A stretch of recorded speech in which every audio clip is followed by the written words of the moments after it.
بسم اللہ الرحمن الرحیم۔ السلام علیکم دوستو، I am Areed Saleem, welcome to my YouTube channel novel orchard. کیسے ہیں آپ سب لوگ؟ جی تو آج ہم پڑھیں گے اپنا ناول تو میری ضرورت ہے، ریٹن بائی دور سمن بلال، ایپیسوڈ نمبر 7۔ آئیے تو سٹارٹ کرتے ہیں۔ اس میں ابرش کی سٹوری بھی سٹارٹ ہو جائے گی اب سے نا، چلیں پڑھتے ہیں۔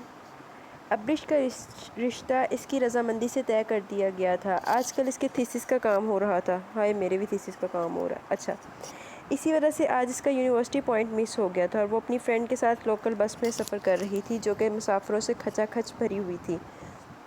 بس میں سیٹ خالی نہ ہونے کے باعث وہ اپنی فرینڈ کے ساتھ کھڑی تھی۔ ایک ہاتھ اس نے بس کے درمیان لگے پائپ کو تھام رکھا تھا۔ کچھ ہی دیر کے بعد ایک جگہ بس رکنے پہ اس بس میں ایک خوش شکل اور ویل ڈریس نوجوان سوار ہوا تھا اور اتفاقاً وہ ابرش اور اس کی فرینڈ کے قریب کھڑا ہو گیا تھا۔ ایک تو بس کھچا کھچ بھری ہوئی تھی، دوسرا روڈ خراب اور دھکم پہل کے باعث غیر ارادی طور پر 2-3 بار اس نوجوان کا کندھا ابرش سے ٹکرایا تھا۔ جب تیسری بار ایسا ہوا تو ابرش نے اس نوجوان کو سخت سست سنانے کے لیے اپنے لب کھولے ہی تھے کہ دفتن ایک سپیڈ بریکر کی بدولت اس نوجوان کو اپنے عقب سے ایک زوردار دھکا پڑا تھا اور وہ اپنا توازن کھو کر بے ساختہ اپنی قریب کھڑی ابرش پر گر گیا تھا۔ ابرش نے ایک ہاتھ اس کے سینے پر رکھ کر اگلے ہی لمحے اسے خود سے ہٹایا تھا اور آؤ دیکھا نہ تاؤ ایک زوردار تھپڑ اس نوجوان کے منہ پہ دے مارا۔ وہ جو اس اچانک افتاد پر اس سے ایکسکیوز کرنے ہی والا تھا، اس کے ہولناک تھپڑ نے اس نوجوان کے لبوں سے الفاظ ہی چھین لیے تھے۔ شرمندگی، نہایت غصے اور بے یقینی کی ایک لہر اس کے بدن میں دوڑ گئی تھی اور وہ تھی کہ تھپڑ کے ساتھ ساتھ مزید اس پر برس رہی تھی۔ لڑکیوں کو چھیڑنے کے یہ طریقے بہت پرانے ہو چکے ہیں مسٹر۔ اب نہ یہ طریقے رہے ہیں اور نہ وہ بزدل لڑکیاں رہی ہیں جو آپ جیسے چیپ اور آوارہ لڑکوں کو ایسی بےہودہ حرکتوں پر خاموش ہو جایا کرتی تھی۔ لہٰذا آئندہ کسی بھی لڑکی کو یوں چھیڑنے اور ٹچ کرنے سے پہلے اس تھپڑ کو ضرور یاد کر لیا کرنا۔ ابرش کی جرأت اور غصے پہ پوری بس میں سکوت چھا گیا تھا۔ بس میں موجود تمام خواتین و حضرات اس نوجوان کو حقارت، دلچسپ اور قابل رحم نظروں سے دیکھ رہے تھے۔ اتنے لوگوں کے درمیان ایک لڑکی نے اسے ایک تماشا بنا کر رکھ دیا تھا۔ وہ نوجوان از حد حیرت، بے یقینی اور نہایت غصے سے ابرش کو یوں گھور رہا تھا جیسے اسے کچا چبا جائے گا۔ اس نوجوان کی نظروں میں اس کے لیے خون اترنے لگا تھا۔ ابرش کی فرینڈ نے اسے کوہنی مار کر خاموش رہنے کو کہا تھا۔ اگلے چند لمحوں کے بعد ابرش اور اس کی فرینڈ کا پوائنٹ آ گیا تھا۔ وہ ہوس غصے سے اپنی فرینڈ کے ساتھ بس سے نیچے اتری تھی۔ وہ ایک دلیر اور بہادر بھائی کی بہن تھی، اپنی حفاظت کرنا بھی جانتی تھی۔ کلاس میں کسی لڑکے کو اس سے بات چیت کرنے یا دوستی کی خواہش اس پر ظاہر کرنے کی کبھی جرأت نہ ہوئی تھی۔ لہٰذا ابرش کے لیے بس میں ہونے والا یہ واقعہ نہایت معمولی نوعیت کا تھا جسے یاد رکھنا اس کے لیے ضروری نہ تھا، مگر اس نوجوان کے لیے یہ واقعہ کوئی معمولی واقعہ نہ تھا۔ ایک راہ چلتی لڑکی نے محض ایک غلط فہمی کے باعث اسے لوگوں سے بھری بس میں ذلیل کر دیا تھا، اس کی عزت اسے تھپڑ مار کر دو کوڑی کر دی تھی۔ وہ اپنے آپ سے بھی شرمندہ ہو رہا تھا اور سر اٹھانے کے قابل نہ رہا تھا۔ لڑکیاں اس سے دوستی کی خواہش کیا کرتی تھیں اور اس لڑکی نے اسے چند لمحوں میں بے عزت کر دیا تھا، اس کا خون کھول رہا تھا۔ مولوی صاحب اسٹیج پر آ چکے تھے۔ وہ نکاح پڑھوانے کی تیاری کر رہے تھے۔ وہ اسٹیج پہ عین زناش کے پیچھے کھڑا تھا۔ مرسل نے ایک لمحے کے لیے گردن موڑ کر اپنے اور زناش کے پیچھے کھڑے کومیل کو ناگواری سے دیکھا تھا۔ جواباً کومیل نے اس کی ناگواری بھانپ کر دھیرے سے جواب دیا، sorry sir, it's my duty. Ma'am کی سیکیورٹی کے لیے میرا یہاں کھڑے رہنا ضروری ہے، کومیل نے پروفیشنل انداز میں کہا تو مرسل سیدھا ہو بیٹھا۔ مولوی صاحب نے نکاح پڑھوانا شروع کیا۔ بیٹی زناش، ہم سنت رسول صلی اللہ علیہ وسلم کے مطابق آپ کا نکاح بعوض 50 لاکھ روپے حق مہر معجل عزیزم مرسل قریشی ولد کبیر قریشی کے ساتھ پڑھنا چاہتے ہیں، کیا آپ کی طرف سے اجازت ہے؟ مولوی صاحب نے زناش سے اجازت لی۔ کومیل کا دل اچھل کر جیسے حلق میں آ گیا تھا، اسے اپنا سانس رکتا ہوا محسوس ہوا۔ توقف کے بعد وہ آہستگی سے بولی، جی اجازت ہے۔ اس کے بعد مولوی صاحب مرسل سے مخاطب ہوئے، عزیزم مرسل قریشی، ہم آپ کا نکاح بعوض 50 لاکھ روپے حق مہر معجل زناش بنت کمال قریشی سے کروا رہے ہیں، کیا آپ کو قبول ہے؟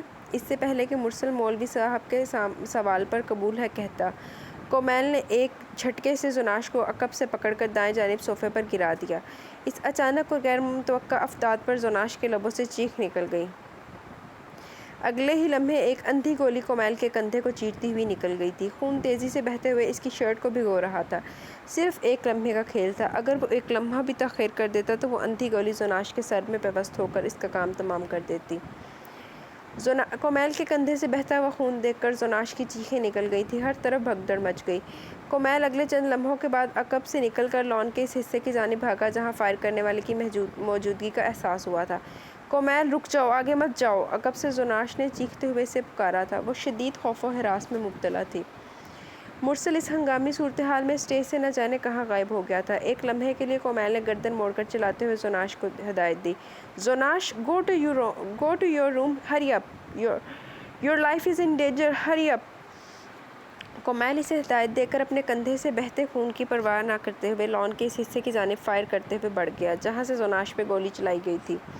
کمال قریشی حواس باختہ سے زناش کے پاس آئے اور خوف و حیرت سے کانپتی زناش کا ہاتھ تھام کر تقریباً بھاگتے ہوئے مین انٹرسٹ کی جانب بڑھے تھے۔ ہر طرف افراتفری کا عالم تھا۔ نکاح کی تقریب میں مدعو مہمان شدید خوف و ہراس میں مبتلا ادھر ادھر بھاگ رہے تھے۔ اس دوران گھر کے کسی ملازم نے قریبی پولیس اسٹیشن میں فون کر کے اس واقعے کی اطلاع دے دی تھی۔ کمیل فائر کرنے والے شخص کو زندہ پکڑنا چاہتا تھا تاکہ اس شخص تک رسائی ممکن ہو سکے جس کے تھرو وکرم سنگاپور سے پاکستان میں زناش پہ یوں حملے کروا رہا تھا۔ کمیل اب آہستہ آہستہ چھپ چھپا کر درختوں کے جھنڈ کے قریب جا رہا تھا۔ فائر کرنے والا اپنی پوزیشن بدلنے کے لیے ایک درخت کی اوٹ سے نکل کر بھاگا تھا مگر اگلے ہی لمحے کمیل نے اس کی ٹانگوں پر فائر داغ دیا تھا۔ اب وہ شخص زمین بوس ہو کر کراہنے لگا تھا۔ کمیل درخت کی اوٹ سے نکل کر اس شخص کی جانب لپکا تھا لیکن وہ شخص بھی خاصا ٹرینڈ قسم کا قاتل تھا۔ اس نے کمیل پہ ہی فائر کر دیا تھا۔ کمیل اس گولی سے بچنے کے لیے کسی گوریلے کی طرح قلع بازی مار کر ایک سائڈ پر ہو گیا تھا۔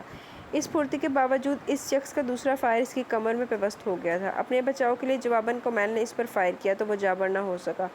گولی اس شخص کے سینے پر جا لگی تھی۔ اب وہ بے حس و حرکت زمین پر گرا ہوا تھا۔ کمیل کے جسم سے خون تیزی سے بہہ رہا تھا۔ شدید نکاہت کے باوجود وہ اپنی ہمت جمع کیے رینگتے ہوئے اس نامعلوم شخص کے پاس آ گیا تھا۔ فضا میں پولیس کی گاڑی کے سائرن بجنے کی آواز آ رہی تھی۔ دفتن کمیل کو اس شخص کے قریب موبائل کی بیپ سنائی دی۔ کوئی مسلسل اس مجرم کو کال کر رہا تھا۔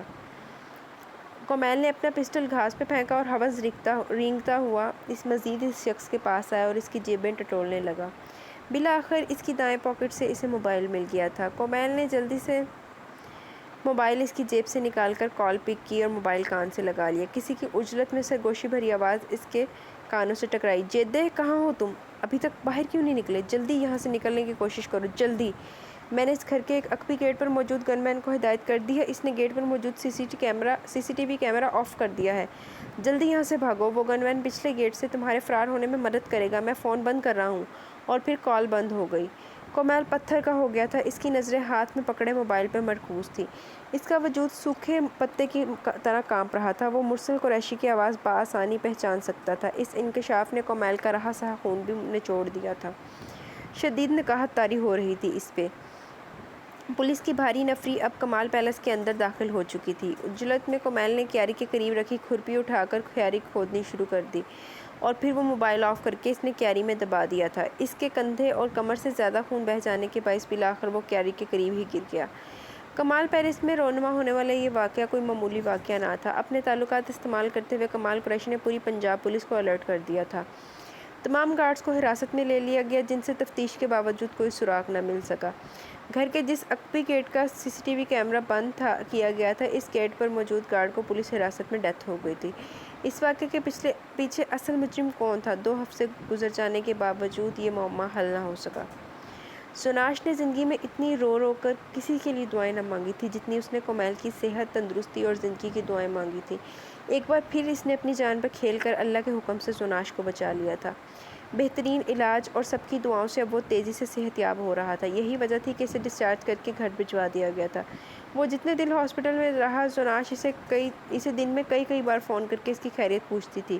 کمیل نے فون پر زناش کو خفیہ طور پر اس کیاری سے موبائل نکال کر اپنے پاس چھپا لینے کی ہدایت کر دی تھی اور زناش نے اس کے حکم کے مطابق ایسا ہی کیا تھا۔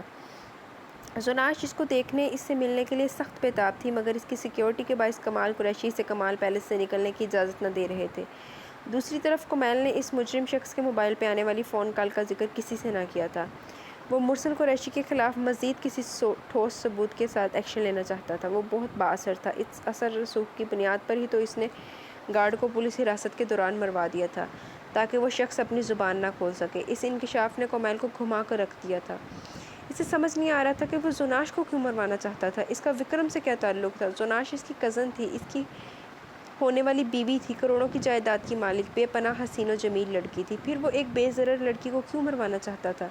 ایسے بہت سے سوال تھے جو اس کے ذہن میں کلبلا رہے تھے۔ وہ جلد از جلد صحتیاب ہو کر دوبارہ اپنی ڈیوٹی جوائن کرنا چاہتا تھا۔ اس معاملے کو زوناش کے روبرو بیٹھ کر ڈسکس کرنا چاہتا تھا۔ اس کے علاج معالجے کا تمام خرچ کمال قریشی نے اٹھا رکھا تھا۔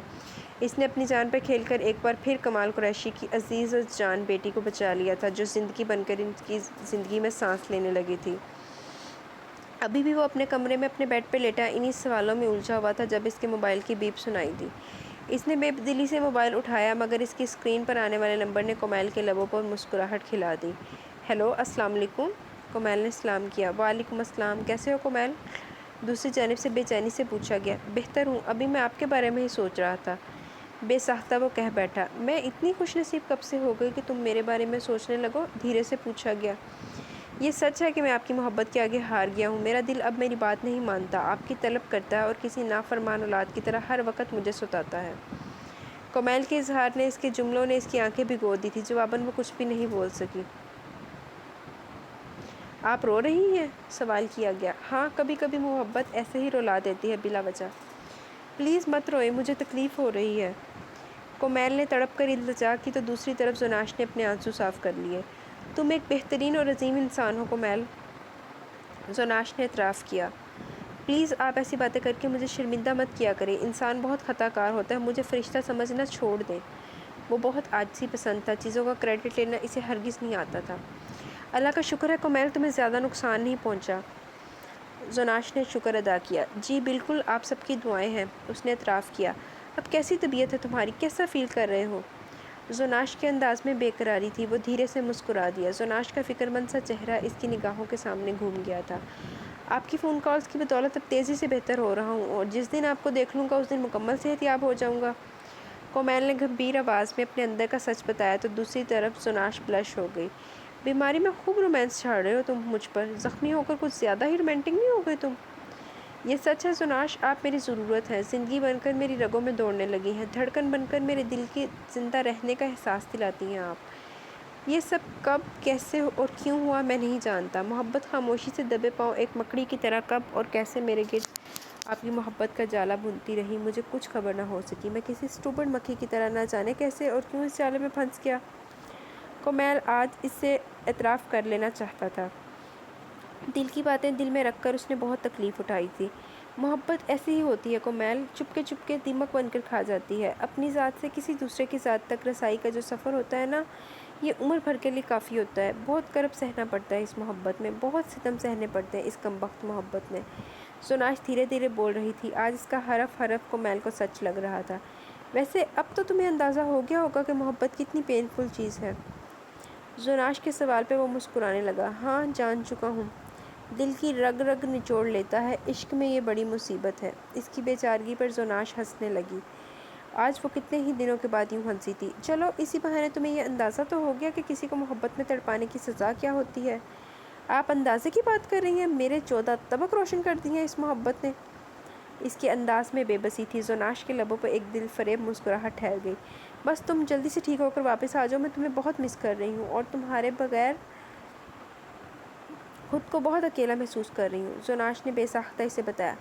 انشاءاللہ آپ کی دعاؤں سے میں جلد ٹھیک ہو جاؤں گا۔ آپ اپنا بہت خیال رکھیے گا اور پلیز جب تک میں واپس نہیں آ جاتا آپ لان ٹیرس پر نہیں بیٹھیں گی اور نہ ہی اکیلے مرسل صاحب کے ساتھ کہیں باہر جائیں گی۔ کومیل نے اسے تنبیہ کی۔ اوکے بابا، نہیں جاؤں گی، تم 100 بار مجھے یہ نصیحت کر چکے ہو۔ اور ہاں، وہ کون سی ایسی خاص بات ہے جو تم مجھے بتانا چاہتے تھے؟ زوناش نے پوچھا۔ وہ میں آپ کو فون پہ نہیں بتا سکتا، واپس آؤں گا تو آپ کو بتاؤں گا۔ وہ ٹال گیا۔ اوکے، بس جلدی سے ٹھیک ہو کر واپس آ جاؤ، میں اب فون رکھ رہی ہوں ورنہ نماز قضا ہو جائے گی مجھ سے۔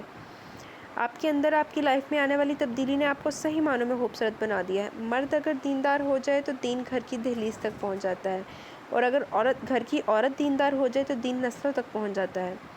کومیل نے اس کو سراہا۔ اور یہ سب تمہارا میری زندگی میں آنے کے بعد ہوا۔ ورنہ نہ جانے میں کب تک گمراہی کی زندگی گزارتی رہتی۔ اس نے تسلیم کیا، اس میں میرا کوئی عمل دخل نہیں ہے، بس اللہ نے ہمیں ہدایت دینے کے لیے بھی ایک وقت مقرر کر رکھا ہوتا ہے۔ کومیل نے انکساری سے کہا، اینی وے اپنا بہت خیال رکھیے گا جب تک میں واپس نہیں آ جاتا۔ کومیل نے بات کو مختصر کیا۔ اس کے کمرے پر دروازے پر دستک ہو رہی تھی۔ Okay, take care. دوسری طرف سے سوناش نے بھی مسکراتے ہوئے فون بند کر دیا۔ اسی اثنا میں عائشہ بیگم ٹرے میں سوپ کا باؤل ٹرے میں رکھے کمرے میں داخل ہوئیں۔ کومیل میری جان، سوپ بنا کر لائی ہوں تمہارے لیے۔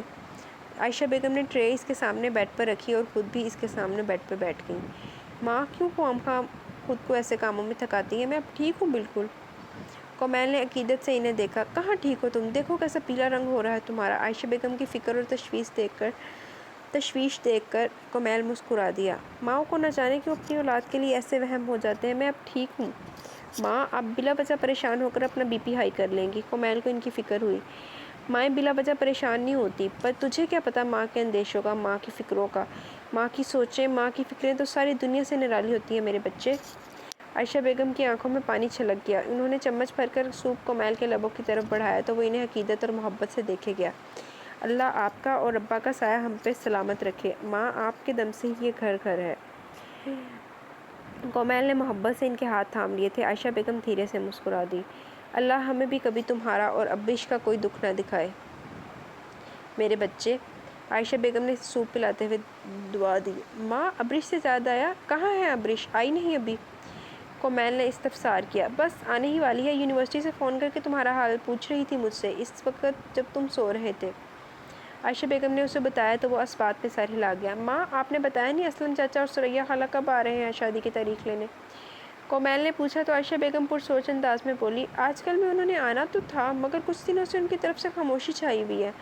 اپنی آمد کا کوئی ذکر ہی نہیں کیا ثریا نے، اور نہ ہی اب وہ زیادہ فون کرتی ہیں۔ پہلے تو ہر دوسرے دن فون کر کے ابریش اور میرا حال چال پوچھتی تھی۔ عائشہ بیگم کے انداز میں تجسس اور فکر مندی جھلک رہی تھی۔ مصروف ہوں گی ماں، اور بھلا کیا وجہ ہو سکتی ہے؟ اللہ کرے کومیل ایسا ہی ہو۔ عائشہ بیگم کا انداز اب بھی تشویش بھرا تھا۔ بریگیڈیئر جواد چودھری ابھی آفیسر کلب سے گھر آئے تھے۔ ان کے فوج کے کچھ پرانے دوستوں نے انہیں مدعو کر رکھا تھا۔ وہ بہت خوشگوار موڈ میں گھر داخل ہوئے تھے، مگر لاؤنج میں اپنی بیگم سمرین کو پریشان بیٹھا دیکھ کر ان کے لبوں سے تھوڑی دیر پہلے اودائی مسکراہٹ غائب ہو گئی۔ سمرین، کیا بات ہے؟ اس طرح سے پریشان کیوں بیٹھی ہو؟ تمہیں تو بنٹی کے ساتھ کہیں جانا تھا نا؟ جواد چودھری ان کے مقابل بیٹھے ہوئے بولے۔ دماغ خراب کر کے رکھ دیا آپ کے بیٹے نے، اپنی حرکتوں سے کسی دن پاگل کر دے گا مجھے۔ سمرین بیگم نے تفکر سے سر تھام لیا۔ ارحم کسی دن ہم دونوں میں سے کسی کی جان لے کر ہی رہے گا۔ بہت ناجائز فائدہ اٹھاتا ہے یہ لڑکا ہماری محبت کا۔ فوج اس نے جوائن نہیں کی، جاب یہ کرنا نہیں چاہتا، امپورٹ ایکسپورٹ کا بزنس شروع کروا کر دیا، یہ نالائق بزنس پر بھی توجہ نہیں دے رہا۔ ضدی اور خودسر تو اتنا ہے کہ حد نہیں۔ پچھلے دنوں میں اس کی ضد کے مطابق اسے نئی گاڑی نہیں دلوا سکا تو ہمارا یہ اکلوتا لخت جگر ایک ہفتہ بسوں اور ویگنوں میں دھکے کھا کر سفر کرتا رہا ہے۔ ہماری 7 پشتوں میں کبھی کسی نے بسوں میں دھکے نہیں کھائے۔ جواد چودھری ارحم کے پرانے کھاتے کھول کر بیٹھ گئے تھے۔ ان باتوں کو چھوڑیے، اب جو اس نے نئی ضد پکڑ رکھی ہے وہ سنیں گے تو آپ کا بھی خون کھول اٹھے گا۔ سمرین رو دینے کو تھی۔ اب کیا کہتا ہے یہ نالائق؟ کچھ بتاؤ گی تو پتہ چلے گا نا۔ جواد چودھری جھنجھلائے۔ اب یہ لڑکا مجھے میری بہن کے سامنے ذلیل و خوار کروانے پر تل گیا ہے۔ خدا کے لیے سمرین مجھے کچھ بتاؤ، کیوں پہیلیاں بجھوا رہی ہو تم؟ جواد چودھری کے لہجے میں اب کی بے پناہ تشویش تھی۔ آپ کے بیٹے کو کوئی لڑکی پسند آ گئی ہے، کہتا ہے کہ وہاں اس کے لیے رشتہ مانگنے جائیں۔ سمرین بیگم کے انکشاف پر وہ حیرت و غصے سے اپنی نشست سے اٹھ کھڑے ہوئے۔ واٹ ربش! دماغ خراب ہو گیا اس لڑکے کا۔ 2 سال پہلے اس اسٹوپڈ نے اپنی پسند سے رینا سے منگنی کروائی ہے۔ 7 سال ڈیڑھ تک اس کی رینا سے شادی ہونے والی ہے۔ اس کے لیے پاگل رہتا ہے یہ لڑکا، پھر یہ نیا عشق کہاں سے آ گیا اس کی زندگی میں؟ غصے سے جواد چودھری کا سانس پھول گیا تھا۔ انہیں اس انکشاف پر یقین نہیں آ رہا تھا۔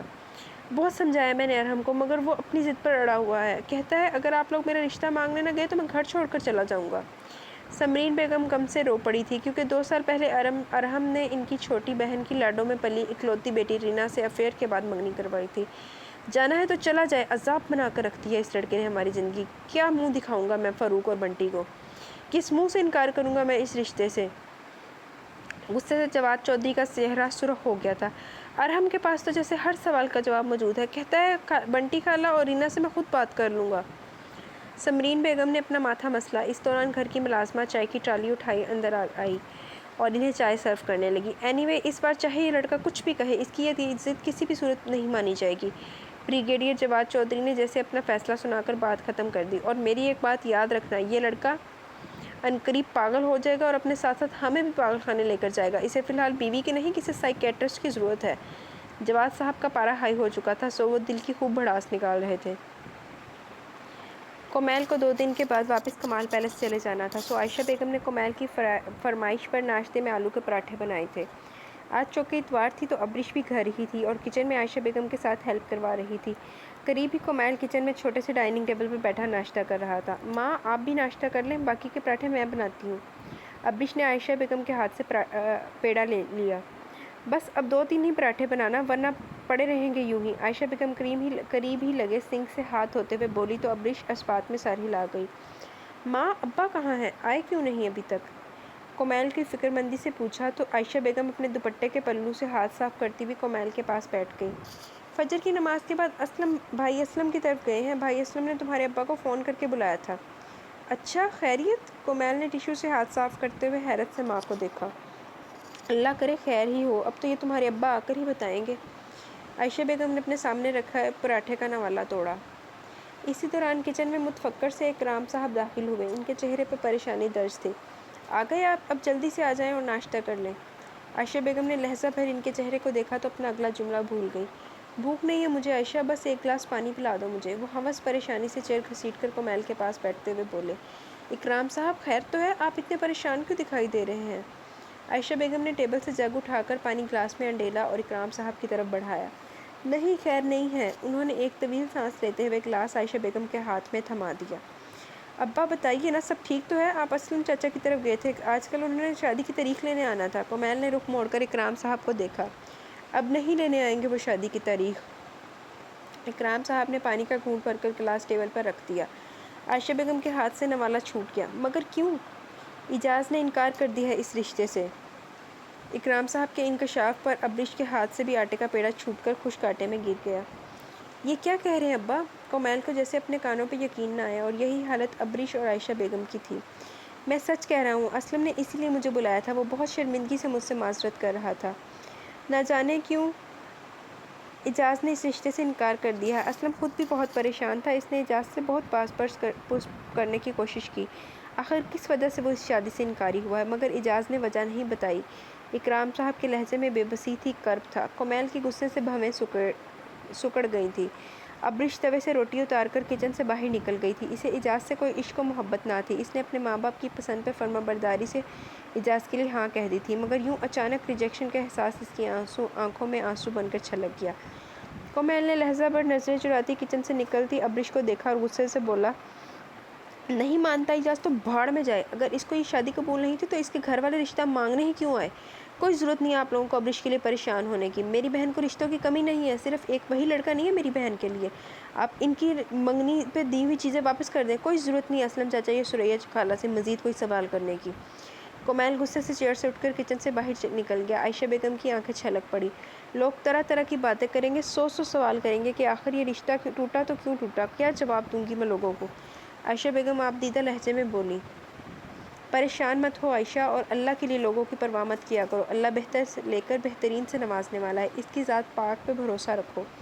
یقیناً اس ذات پاک نے ہماری ابریش کے لیے کچھ اچھا ہی سوچ رکھا ہوگا، اور ویسے بھی کومیل ٹھیک کہتا ہے، ہماری ابریش میں کیا کمی ہے؟ ہماری بیٹی کی کون سی عمر نکلی جا رہی ہے، اس کی روٹی بھاری نہیں ہے مجھ پر۔ انشاءاللہ وہ بابرکت ذات بہتر کرے گی۔ اکرام صاحب نے عائشہ بیگم کے ہاتھ پہ اپنا ہاتھ رکھ کر دھیرے سے دبایا۔ اور پھر ایک انہونی ہو گئی تھی، اور وہ انہونی یہ تھی کہ ارحم نے رینائل کو راضی کر لیا تھا، اسے منا لیا تھا، اس سے اجازت لے لی تھی شادی کی، اور اس سلسلے میں رینائل نے خود کو بریگیڈیئر جواد اور اپنی سالہ سمرین سے بات کی تھی کہ وہ ارحم کا رشتہ مانگنے اس لڑکی کے گھر ضرور جائیں جہاں ارحم شادی کرنا چاہتا تھا۔ تاہم بنٹی خالہ اور فاروق میاں کا رویہ خفگی لیے ہوئے تھا، مگر رینا نے انہیں اس معاملے میں سختی سے خاموشی اختیار کرنے کی ہدایت کر رکھی تھی۔ جواد چودھری اور سمرین کے لیے اس معاملے کو سمجھنا بہت مشکل ہو رہا تھا۔ نہ جانے ارحم کیا کر رہا تھا اور کیا کرنے والا تھا۔ بریگیڈیئر جواد لان میں اخبار پڑھ رہے تھے۔ اور ان کے قریب سمرین بیگم بیٹھی اپنے نیل فائل کر رہی تھی۔ میں تو سمجھ رہی تھی کہ رینا اور بنٹی ارحم کے اس محبت کے بخار کا قصہ سن کر بھڑک اٹھیں گی، انہیں فیس کرنا میرے لیے مشکل ہو جائے گا، مگر ایسا کوئی سین نہیں ہوا۔ اور تو اور فاروق نے بھی کوئی لمبی چوڑی بحث نہیں کی۔ سمرین بیگم کے لہجے میں بے پناہ حیرت تھی۔ ہاں، حیران تو میں بھی بہت ہوں اس اچانک کایا پلٹ پر، مگر پھر تمہارے صاحبزادے کے پچھلے کرتوت دیکھتا ہوں تو سوچتا ہوں کہ ہمیں حیران اور پریشان کرنا تو اس لڑکے کے بائیں ہاتھ کا کھیل ہے۔ کوئی گیم چلا کر، کوئی کہانی ڈال کر راضی کر لیا ہوگا اس لڑکے نے انہیں۔ جواد چودھری نے اخبار طے کرتے ہوئے ٹیبل پر رکھی اور اپنی رائے دی۔ ارحم چودھری ان کی اکلوتی اولاد تھا۔ سمرین اور جواد کی لو میرج تھی۔ جب شادی کے بعد 5 سال تک ان کے ہاں اولاد نہ ہوئی تو مختلف ڈاکٹر سے چیک اپ اور علاج کروانے کے بعد سمرین بیگم پہ یہ انکشاف ہوا کہ وہ کبھی ماں نہیں بن سکیں گی۔ مایوسی کے اندھیرے نے جواد اور سمرین کی زندگی کو جیسے اندھیر کر دیا تھا۔ پھر شادی کے 12 سال کے بعد معجزاتی طور پر ان کے ہاں ارحم کی ولادت ہوئی اور ان کی زندگی خوشیوں سے بھر گئی۔ سمرین اور جواد اس کے معاملے میں بے انتہا کریزی تھے اور ہر جائز اور ناجائز خواہش صرف ارحم کی خوشی کی خاطر پوری کی جاتی تھی۔ یہی وجہ تھی کہ ارحم کو اپنی بات ضد ہٹ دھرمی سے منوانے کی عادت ہو گئی تھی۔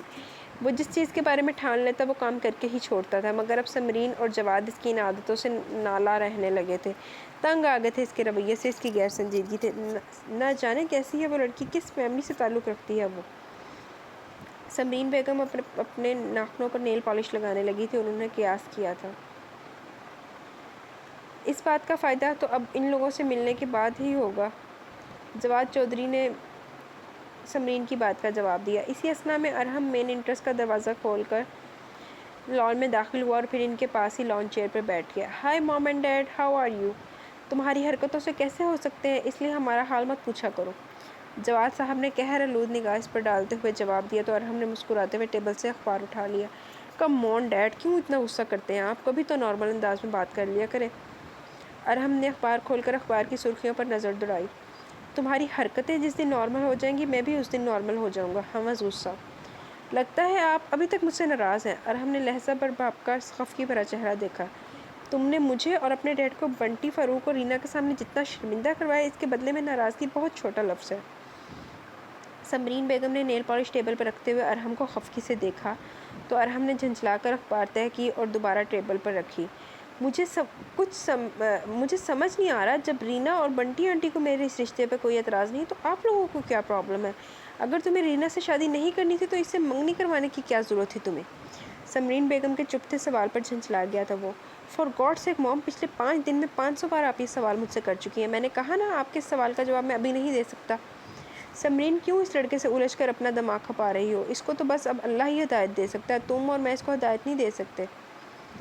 جواد صاحب کا غصہ حمس قائم تھا۔ کم آن ڈیڈ، بد دعائیں نہ دیں مجھے، اور یہ ایڈریس ہے اس لڑکی کا جسے میں آپ کی بہو بنانا چاہتا ہوں۔ ارحم نے اپنی جینز کی پاکٹ سے ایک چٹ نکالی اور جواد صاحب کے آگے ٹیبل پر رکھی، جسے بے دلی سے انہوں نے اٹھا کر دیکھا اور پھر اگلے ہی لمحے انہوں نے ازحد حیرت سے ارحم کو دیکھا۔ یہ ایڈریس تو صوبے دار اکرام کے گھر کا ہے، کومیل کا ایڈریس ہے یہ۔ صوبے دار اکرام، آپ جانتے ہیں انہیں؟ سمرین بیگم نے جواد صاحب سے استفسار کیا۔ ہاں، بہت اچھی طرح سے جانتا ہوں، کومیل میری سیکیورٹی کمپنی کا سب سے بہادر اور جینیس گارڈ رہ چکا ہے۔ آج کل اس مشہور ڈائمنڈ ڈیلر کمال قریشی کے گھر جاب کر رہا ہے، مگر ان میں اور ہمارے اسٹیٹس میں زمین آسمان کا فرق ہے۔ جواد صاحب نے چٹس ٹیبل پر رکھتے ہوئے بتایا۔ اگر لڑکی پسند کرنی ہی تھی تو خاندان تو ڈھنگ کا ڈھونڈ لیتے، زندگی کے ہر معاملے میں ہمیں ذلیل کروانے کا ٹھیکہ لے رکھا ہے جیسے تم نے۔ کیا کہیں گے خاندان والے اور ہمارے سوشل سرکل کے لوگ کہ ہمیں یہی لوگ ملے تھے ایسی رشتہ داری کے لیے؟ جنرل فاروق کی اکلوتی بیٹی کو ٹھکرا کر ارحم چودھری نے شادی کی، تو وہ بھی ایک معمولی صوبے دار کی بیٹی سے۔ واہ ارحم واہ، تمہارا بھی جواب نہیں۔ سمرین بیگم غصے سے بھڑک اٹھی تھی۔ مام، فار گاڈ سیک، ایسی فضول باتیں سوچیں گی تو دنیا کبھی جینے نہیں دے گی ہمیں۔